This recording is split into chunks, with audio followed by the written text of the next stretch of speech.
आप में से शायद बहुत कम लोग इस बात को जानते होंगे कि भारत में करीब 1700 से भी ज्यादा जर्मन कंपनियां एक्टिवली काम कर रही हैं, जो लगभग 4 लाख से भी ज्यादा भारतीयों को रोजगार देने का काम करती हैं। इसमें शामिल हैं मशीनरी, टेक्नोलॉजी, टेक्सटाइल और मोटर कंपनीज। जहां भारत और जर्मनी अपने इन्हीं रिलेशंस को और ज्यादा मजबूत करने के लिए अब डिजिटलाइजेशन, एग्रीकल्चर, रिन्यूएबल एनर्जी, ई मोबिलिटी, स्मार्ट सिटी और डिफेंस पर बड़ी डील्स करना शुरू कर चुके हैं। मेन खबर यह है कि जर्मनी भारत के साथ करीब 43,000 करोड़ रुपए के सौदे में 6 नई सबमरीन्स को मैन्युफैक्चर करने की योजना तैयार कर रहा है। आपको बता दें, नई दिल्ली में जर्मनी के रक्षा मंत्री बोरिस पिस्टोरियस और भारतीय रक्षा मंत्री राजनाथ सिंह जी के बीच में बीते मंगलवार को एक द्विपक्षीय वार्ता की गई, जिसमें जर्मनी भारत के साथ मिलकर के करीब $5.2 बिलियन के सौदे के साथ स्टील सबमरीन्स भारत में मैन्युफैक्चर करने के लिए भारत के साथ काफी ज्यादा इंटरेस्टेड है। आपको बता दें, P-75 प्रोजेक्ट के नाम से इन सबमरीन्स को तैयार करने का काम किया जाएगा, जो कि मेक इन इंडिया मिशन के सबसे बड़े प्रोजेक्ट में से एक है। और जब बात आती है सबमरीन्स मैन्युफैक्चर करने की, तो इसमें 2 भारतीय बड़े प्लेयर्स का नाम सामने निकल के आता है।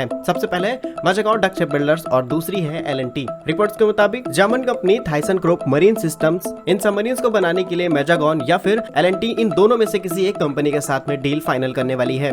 और बात की जाए इन सबमरीन्स के कुछ डिटेल्स के बारे में, तो इंडियन नेवी ने काफी समय पहले ही ऐसे ही सबमरीन्स का प्रस्ताव रखा था, जिसमें शामिल है डीजल इलेक्ट्रिक अटैक सबमरीन्स, और इसमें मल्टीपल फीचर्स को ऐड किया जाएगा। सभी नई टेक्नोलॉजीज ऐड होंगी। बात की जाए टेक्नोलॉजीज की, तो इसमें air independent propulsion system, special operation force, anti surface वेवर, लैंड अटैक कैपेबिलिटीज और मल्टीपल फीचर्स के साथ में इन सबमरीन्स को तैयार किया जाएगा। मेक इन इंडिया मिशन के तहत ये सभी 6 सबमरीन्स भारत के अंदर ही मैन्युफैक्चर किए जाने की पूरी उम्मीद है। वहीं दूसरी ओर लगातार भारत और जर्मनी अपने ट्रेड बिजनेस को लगातार बढ़ा रहे हैं। 2020 और 21 में दोनों देशों के बीच में करीब 21.76 बिलियन US$ की ट्रेड डील हुई थी। जर्मनी आज भारत को कई प्रकार की machinery, technology, textile, chemicals export करता है। वहीं भारत जर्मनी को मोटर, इंडस्ट्रियल मशीन और डेयरी प्रोडक्ट एक्सपोर्ट करने का काम करता है। इसी के चलते भारत में 1700 से भी ज्यादा जर्मन कंपनियां एक्टिवली काम कर रही हैं और 4 लाख से भी ज्यादा भारतीय लोगों को रोजगार देने का काम करती हैं। फिलहाल भारत और जर्मनी के बीच में होने वाली करीब 43,000 करोड़ रुपए की सबमरीन डील के बारे में आप क्या कहते हैं, कमेंट बॉक्स में जरूर बताइएगा।